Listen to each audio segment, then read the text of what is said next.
Welcome to the Great Detectives of Old Time Radio from Boise, Idaho. This is your host, Adam Graham. If you have a comment, email it to me, box13@greatdetectives.net. Follow us on Twitter at Radio Detectives and call us 208-991-4783. Today's episode is brought to you by the financial support of our listeners. Thanks so much for all of your support. And I especially want to thank Thomas, and I've sent him access to our premium site, which we do with all donations of $7 or more. Well, now it's time for today's episode of The Adventures of Frank Race, The Adventure of the Fat Man's Loot. The Adventures of Frank Race, starring Tom Collins.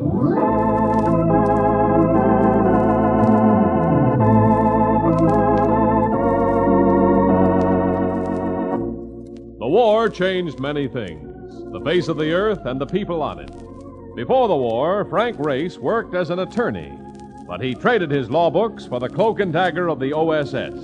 And when it was over, his former life was over too. Adventure had become his business. The Adventures of Frank Race.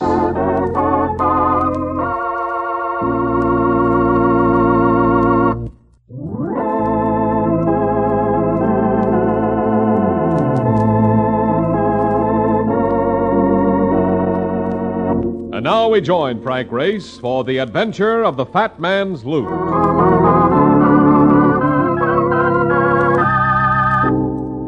There's nothing like a Turkish bath for complete relaxation. I hadn't had an assignment for 2 weeks, and the heat and the humidity of the steam room at Barron's Baths on 3rd Avenue were rapidly dissipating any desire I might have had for ever working again. But the door opened, and I was joined by a familiar figure who made his way through the wispy steam with all the abandon of a cab driver in a fog. Hey, Race. Go in here. Probably melted and ran right down the drain. Hey, Race! Over here, Mark. Oh. Holy cow. You've been in here long enough to turn into a lobster. Of all the guys to have to go looking for, you are the only one which has ever made me get dressed up in a towel. Well, it's good for you, Mark. Opens your pores. Yeah, huh? Let's get out of here. Look at the color of me. Be lucky if I'm not snatched off the streets and sent to an Indian reservation. If you don't like it, why didn't you wait outside where I left you? Because somebody's looking for you. Ted Coleman, the Universal Surety Riders. Must be a jewelry case, huh? From the sound of them, there's a diamond left in the world that hasn't been stolen. All right. One cold dive in the pool and we can get out of here.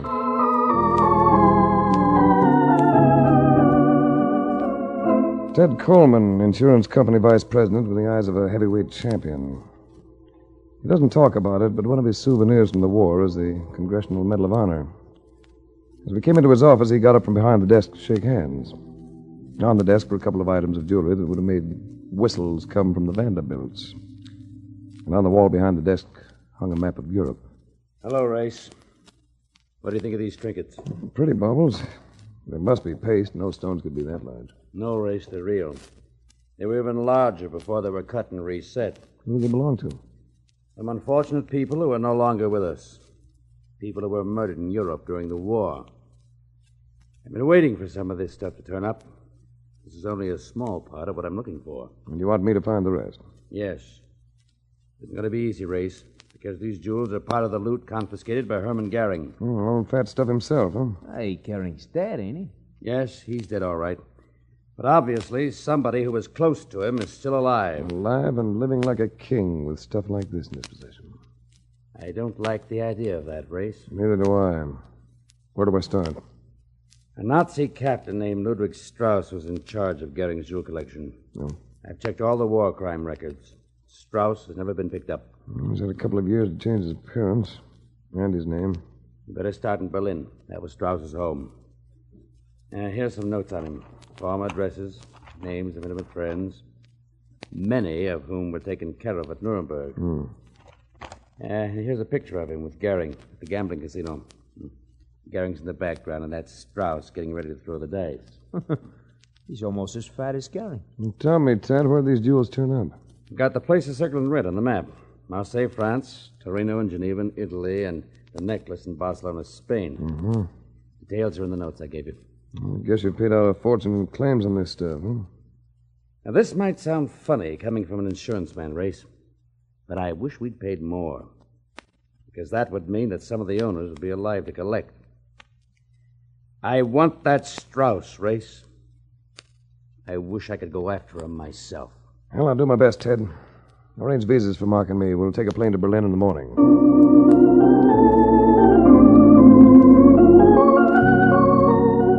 Berlin, capital city of the losing team. And yet they didn't act like losers. They seemed better clothed and better fed than the rest of Europe. And the old arrogance was returning. You could feel it behind their thin, careful smiles. The conversation was limited to 2 negative statements. None of them had ever been Nazis, and none of them knew anything about Ludwig Strauss. Hey, listen. Sounds like a party going on someplace, huh? Yeah, right across the street there. Must be a nightclub. Brother, that's for me. I would just love to park me tired carcass and inhale one short beer. All right, Mike. The street had been almost deserted, but the interior of the club wasn't. It was more than a nightclub, and it wasn't for ordinary patrons. There was gambling going on, and it was strictly big time. Wow. Hey, we must have gotten off the wrong plane. This looks like Monte Carlo. Yeah, it looks better than that, Mark. You know, I think we've hit the jackpot. Well, what do you mean? The croupier at that dice table in the corner. One with the green eye shade. Yeah, but I don't get it. You haven't forgotten this picture Ted Coleman gave me, have you? Hey. The same guy, all right. In a picture with Strauss and Gehring. Yeah. What's our play? Let's see if we can't roll a couple of 7s. All right, yeah. Excuse me. Let us through here, will you, please? Hey, all bets, please. I'd like to make a private bet. Please, mein Herr, all bets on the table. Well, you wouldn't really want me to place this photograph on the table, would you? Where did you get it? I'll ask the questions. Where's Ludwig Strauss? He's dead. Want to talk to us in private? If you'll step this way, please. All right. Where is he? I do not know. I could turn this picture over to the denazification authorities. I was not a Nazi. You know I believe you, don't you? Come on. I haven't seen him since just before the occupation. He used to come here every night, and then he disappeared. Keep talking. That is all I can tell you. Carl is right. That's all any of us can tell you. I couldn't help overhearing. I was behind the drape looking out the window. I could not help myself, mate. They have a picture. Who are you? I am the wife of the man you are seeking. Frau Ludwig Strauss. She puts the statement like a hand grenade, and Mark and I reacted. No picture was going to rattle this woman. She was cold. Cold, but beautiful. Hey, Race. Did you hear what she said? Yeah, I heard. Now, where is your husband, Frau Strauss? I'm not sure, Norway or Sweden. I wish I could help you. You see, I hated my husband. But you love American investigators, hmm? With somebody like you, that might not be hard to learn. What have you got against Ludwig, baby? I did not share his beliefs. You see, I was not... You were not a Nazi, I thought that was it. You do not believe me? Oh, of course I do, of course I do. If I sound surprised, it's only because I keep thinking of how much damage Adolf managed to do all by himself. Come on, Mark, let's get some fresh air.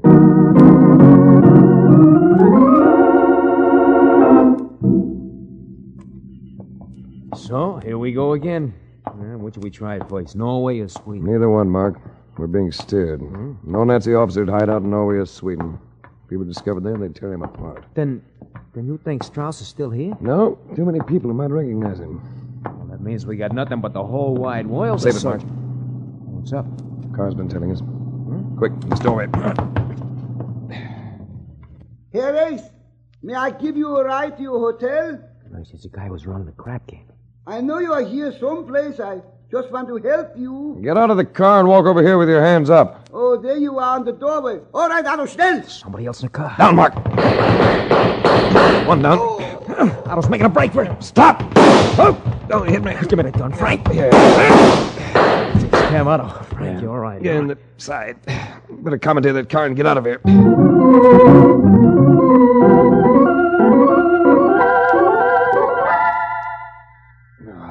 right. Take it easy, Race. Come on. I lost a lot of blood. Yeah. I did a pretty neat job of bandaging. Oh, that ain't mine. I got a medical over from the American sick. He'll be back to see you tonight. We won't be here tonight. Oh, wait a minute. He said you can't move out of here for a couple of days. Besides, well, what's the use going off on a wild goose chase till we know something? We do know something, Mark. Something that should have been obvious. And something that Frau Strauss made even more obvious. Like what? Like steering us north. That should mean that Strauss is someplace in the south. Yeah, it figures. Where? Place you mentioned last night. Monte Carlo. Now you're guessing, Race. Maybe, but with reasons. Strauss spent all his spare time gambling. When a man doesn't change his habits, you know. Yeah, but there are other places. Yeah, get that map out of my pocket, will you, Mark? The one Coleman gave me. Yeah, right. Yeah. Look at the places circled in red, where the jewels are found. Yeah. See what you mean. Now, they all fan out around Monte Carlo. Yeah. He goes to a different place each time he unloads some of the stuff, but it all points to a home base in the middle.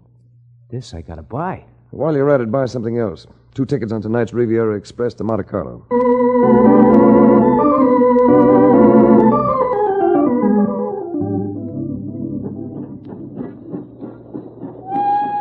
Oh, brother, they're kidding. What a train. Now I know what they do with all American cattle cars when the cows refuse to ride them anymore. Only a few more hours, Mark. Why don't you try to cop a nap? How can I sleep when this guy next to me is using my shoulder for a pillow? Come on, Mike. Wake up, will you?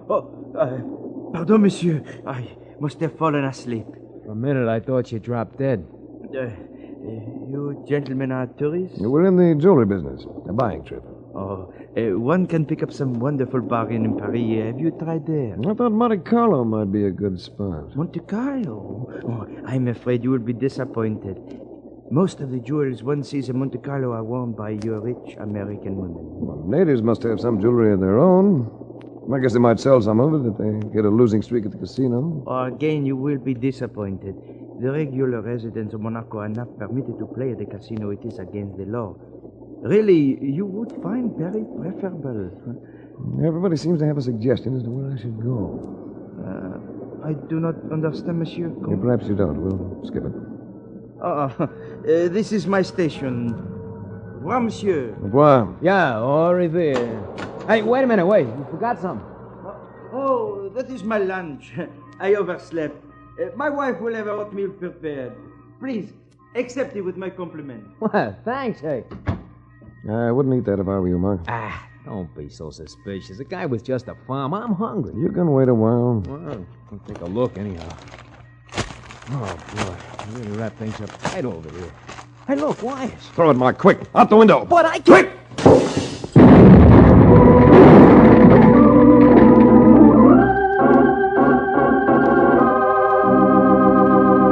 We'll return to the adventures of Frank Race in just about 1 minute.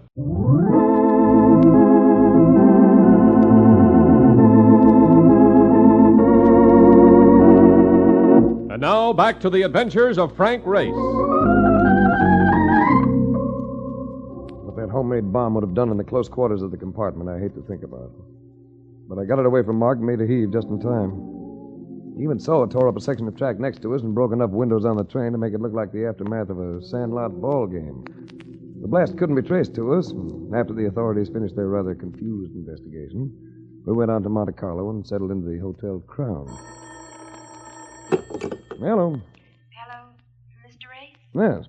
Well, I'm Helen Farragut. You don't know me, but... From the sound of you, I'd like to. Well, that's just what I'm calling about. You see, I'm a fellow American, and I'm lonesome. Your looks don't match your voice. I mean lonesome for company from home. I've been here for 4 years, sort of a self-imposed exile. And every time a new American comes to town, I hear about it. I invite him up to the villa for tea. What time and where? 4 o'clock. And I'll send a car for you. I'll be waiting.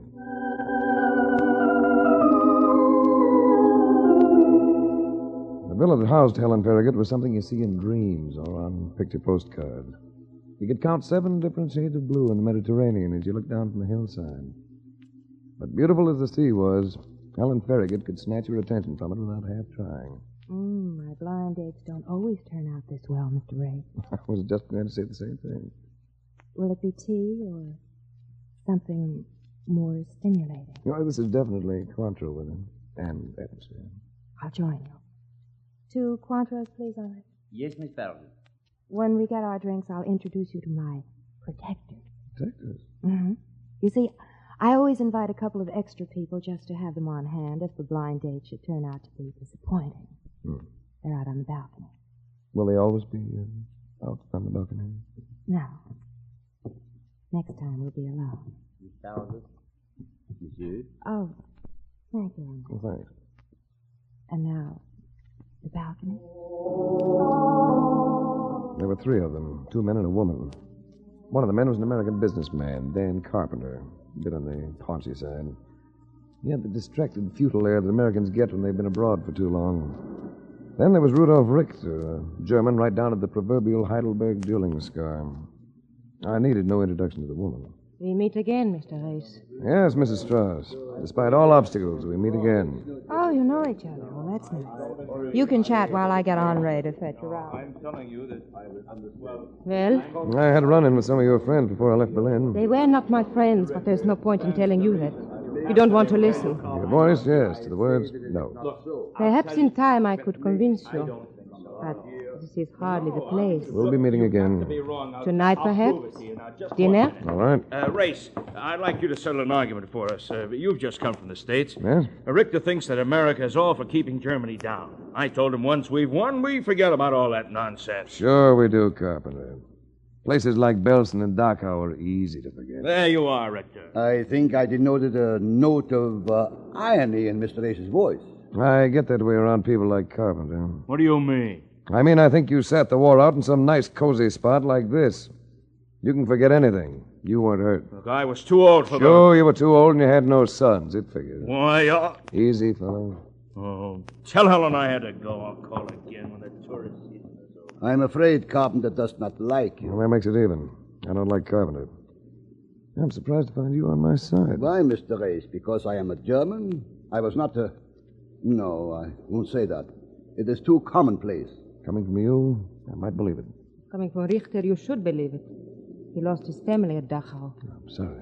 I was a jeweler, Mr. Ace. My company was, well, it was comparable to your Tiffany's. Now I have nothing but the desire to find one man and to make him pay. Not for the jewels, but for my wife, my child. Ludwig Strauss, huh? Yes, Ludwig Strauss.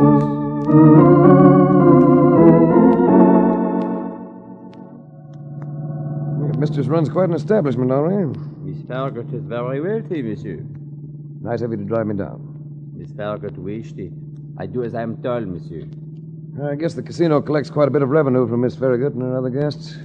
Monsieur Carpenter plays heavily and loses. Miss Farragut does not gamble. Now, how about Richter? He spends most of his spare time at the casino. Usually is with the other lady. Mrs. Strauss, huh? Oui. It is madness, this gambling. We're natives. It makes us laugh. Well, it's always funny from the collector's side. You wish to go directly to your hotel, monsieur? No, Henri, I wish to go directly to the cable office. I need a little information. I sent a cable to Ted Coleman.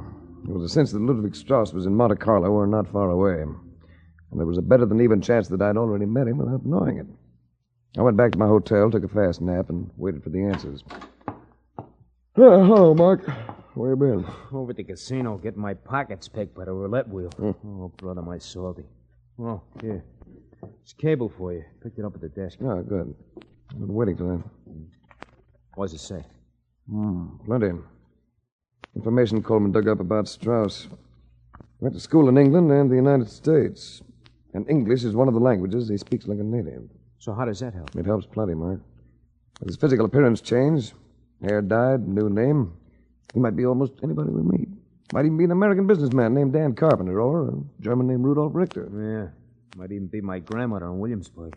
What a case. Mark, would you say that a piece of jewelry would be an appropriate gift for a lovely lady? Well, only if you was going to marry the dame so you could get your claws on the thing and hock it if things got tough. Why? I've been thinking of buying a brooch, a large diamond brooch. It's a sentimental offering. Are you off your rocker? No, Mark. I want you to go to a jeweler and have one made up. Race, you're nuts. Well, listen to me. I want a paste job that will look like the real McCoy. Plenty of flash and no value. Oh, that's different. Now, Scoot, I've got to dress and meet a lady for dinner.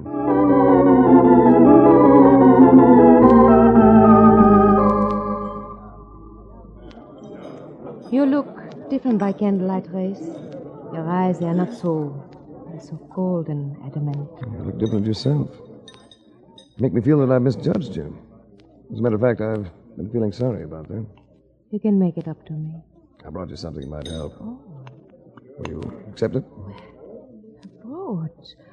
Why, it's lovely. Oh, it's nothing, really. I would like to thank you. Really thank you, but this is not the place. Shall we go out on the terrace? Yes.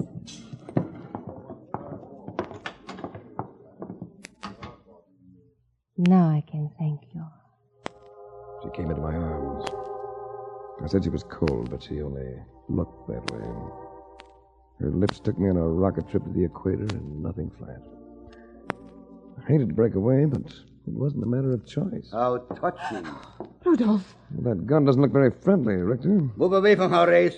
All right. I'll move. I turned the gun toward the sky on Richter, and I struggled for it. He had the power of a madman. I caught his fingers, bent them back until he let go of the gun. But as I straightened, his foot shot out, caught me under the chin, and I went sprawling. Are you all right? Yeah, I will be. There's his gun. Oh, never mind. I'll get it. Oh, I'm frightened, Race. You better take me up to Helen Farragut. Well, that's a thought. I'd like to go up there myself.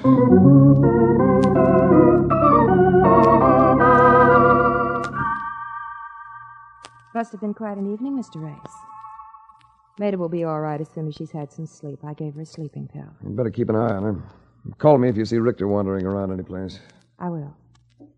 You know, you should have had dinner with me. Would have been less hectic. And also, I know how to be grateful for expensive gifts. Glad you're impressed. I like to impress people, especially beautiful women. You impressed Maida, all right. She gave Henri the brooch and told him to put it in the wall safe. Yeah, would Henri mind driving me down? I'll let the taxi go, and I want to stop at the casino. Not at all. I'll call him.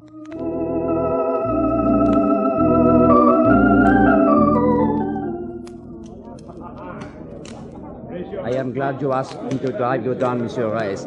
I had the urge to visit the casino this evening. I thought you were opposed to gambling. One is human, Monsieur. Well, don't lose your shirt. With my salary, Monsieur, neither the house nor I can get into much trouble. I left Henri and wandered around the casino looking for Rudolph Richter. He wasn't at the roulette tables, he wasn't at the dice tables. I went into the baccarat room, watched the play for a while, then decided to give it up. But when I came back through the main room of the casino, I saw a familiar face. Dan Carpenter. And he wasn't happy. Cash in these chips, take them off my tab. I'll give you a check. Having a losing streak, Carpenter? Huh? Oh, it's you. Gambling's an expensive pastime. So's giving out advice you haven't been asked for. I'd like to talk to you. Not now. I'm catching a plane for Firenze. What for? To sell some Italian holdings, if it's any of your business. Monsieur Reyes! Monsieur Reyes! Henri, what is it? Miss Farragut just called. It is about Mr. Richter. He just killed himself up at the villa. He jumped from the balcony.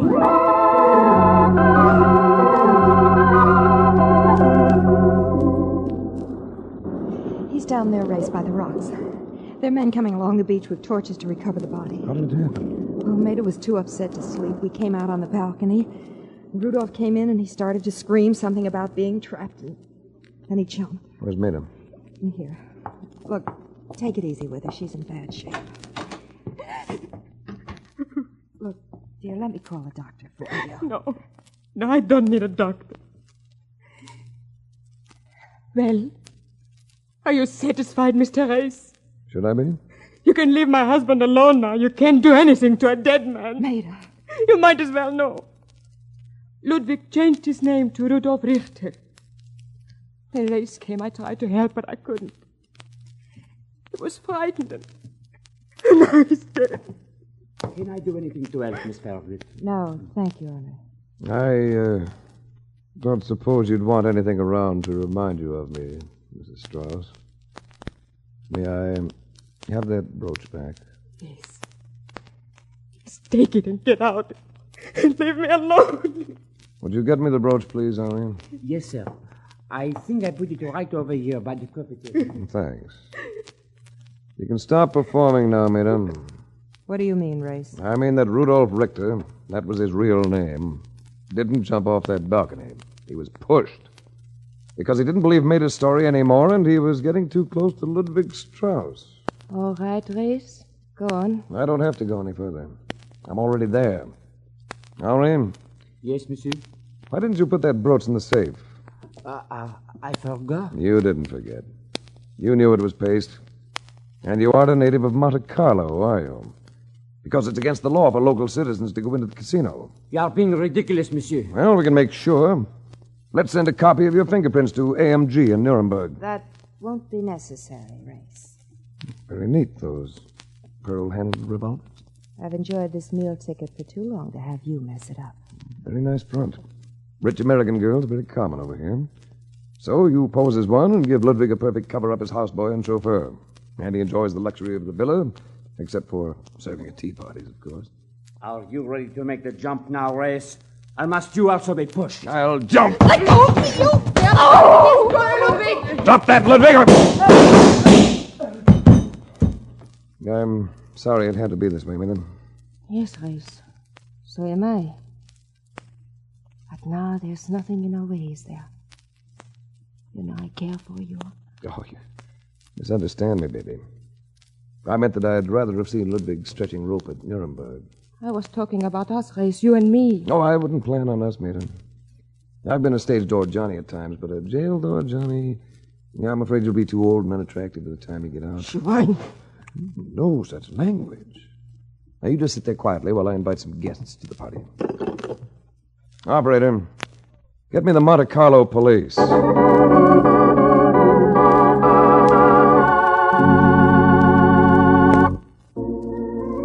The Adventures of Frank Race, starring Tom Collins with Tony Barrett as Mark Donovan, comes to you from Hollywood. Others heard in tonight's cast were Lillian Baeff, Michael Lanverett, Wilms Herbert, Jack Crucian, and Harry Lang. This series is written and directed by Buckley Angel and Joel Murcott. The music is composed and played by Ivan Ditmars. Be sure to be with us again this same time next week for another dramatic chapter in the Adventures of Frank Race. Art Gilmore speaking. This is a Bruce Ells production.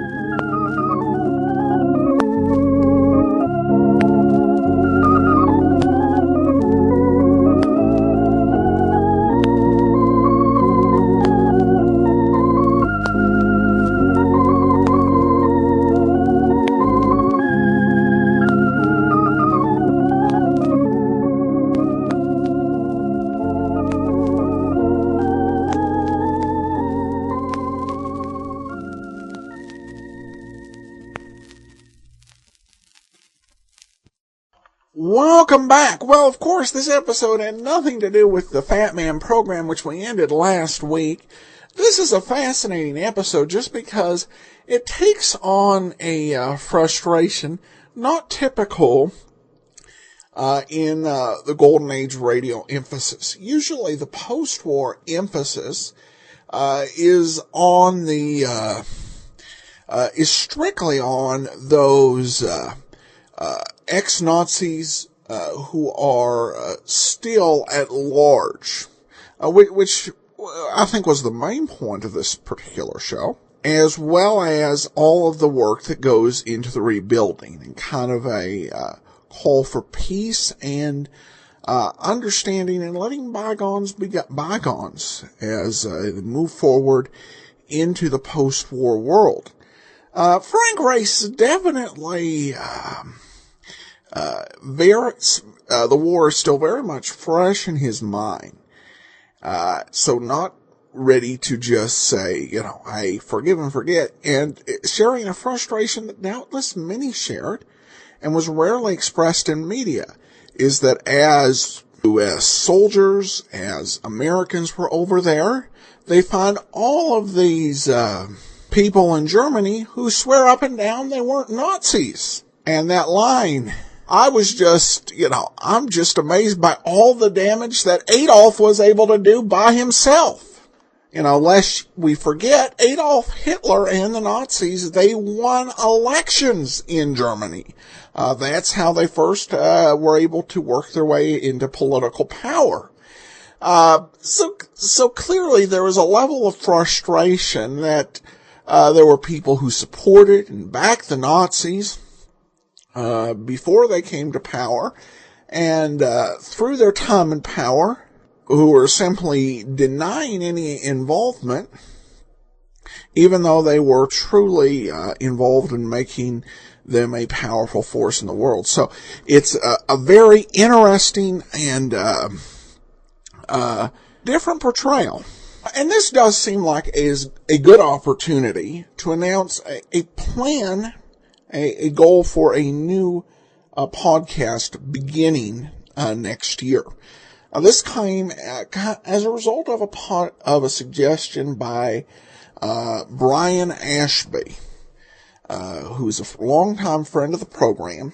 He emailed me back in August for future consideration. I've always thought that it would be great to have a podcast dedicated to the wonderful patriotic radio programs produced during World War II. The podcast could cover a lot of ground: Bob Hope, Lux Radio Theater, Great Gildersleeve, musicals, even news broadcasts, with the common theme being the war as a backdrop, just planting a seed for future consideration. And I definitely thought about that, and I thought it was something that needed to be done. And I think the big element for me in doing additional podcasts has been the issue of just time. But time is, I think, truly running out for so many of the World War II veterans that we have with us today. And I think it's important to honor what they did and to really, if we could, do something very different about a war. So we're planning a limited series podcast.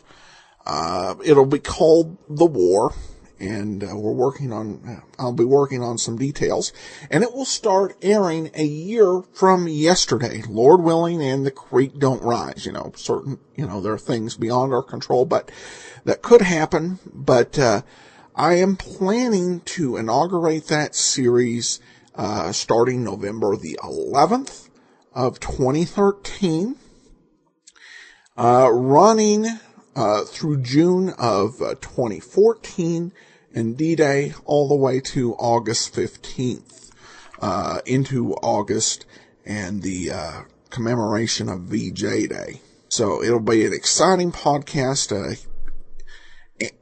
Brian sent along some good suggestions. If you have any ones from World War II, we're going to keep it to stuff that was done in World War II for the most part. I may throw in a couple of programs that were, say, OSS stories that could not be told while the war was going on, but could only be told after the war. But we're going to stick to wartime material. Tom, who we mentioned at the top of the show, he asked a question over on Facebook. I donated some money for your show through PayPal. It said it was going to King Kilts. Is this your account or a website that was set up to look like yours? Love Great Detectives and Dragnet, a wonderful way to relax and fall asleep in the evening, much like reading a book to forget about the daily stress right before you go to sleep. Well, it's a good question. King Kilts was the name of a business my wife was running several years back. It's the name on the PayPal account, and I've never figured out how to alter the business name. So we share that same PayPal account, and so that's why the name shows up there. It's caused a little confusion in the past, and had a situation where someone did not recognize it on their credit card receipt. But that is the name that shows, and there's no error there. All right, well, that will do it for today. Join us tomorrow for the first episode in a new series, Call the Police. And then join us back here on Monday for the adventures of Frank Race. In the meantime, send your comments to box13 at greatdetectives.net. Follow us on Twitter at Radio Detectives and give us a call, 208-991-4783. From Boise, Idaho, this is your host, Adam Graham, signing off.